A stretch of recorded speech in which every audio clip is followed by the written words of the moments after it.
The political world was shocked Tuesday when Republican Arizona Senator Jeff Flake announced that he wouldn't be running for re-election in the 2018 midterms, and then proceeded to launch into a moralistic and self-righteous speech on the Senate floor excoriating President Donald Trump and his supporters. The media gladly provided wall-to-wall coverage of Flake's anti-Trump speech, as well as the immediate pearl-clutching of establishment politicians and pundits fearful of what Flake's announced departure from their ranks foretold of their future and the age of Trump.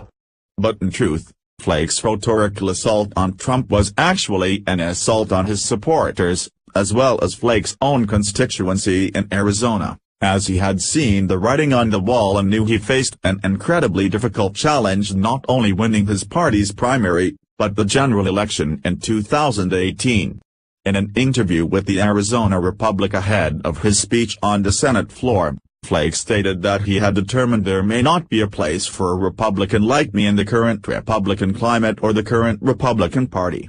He predicted that his spell will pass, but not by next year, implying that those who support Trump had fallen under the sway of a spell that clouded their judgment, and pointed out in apparent disappointment that there was overwhelming support among Republican voters for Trump's policies and behavior. Here's the bottom line: the path that I would have to travel to get the Republican nomination is a path I'm not willing to take, and that I can't in good conscience take, Flake said in a clear attack on the voters.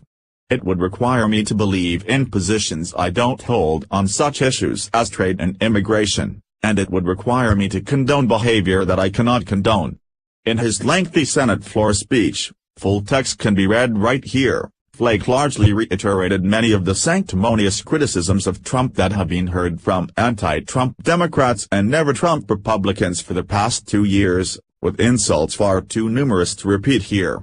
However, underlying each critique of Trump was the implied criticism of those who have and continue to support him and other like-minded individuals, an insinuation that they have aided and abetted in the destruction of our nation, traditions, principles and institutions, with nary a mention of the long-standing efforts by liberals and progressives to do just that. Jeff Flake has determined himself to be a better, more upstanding citizen than Trump or his millions of supporters, and has decided he will simply pick up his toys and go home next year rather than remain in what he seems to view as the gutter of politics with Trump and his supporters. Bye-bye, Flake, and good riddance. You won't be missed. Please share this on Facebook and Twitter so everyone can see what Senator Jeff Flake had to say while announcing his retirement. What do you think of what Flake had to say about Trump and his supporters? Scroll down to comment below.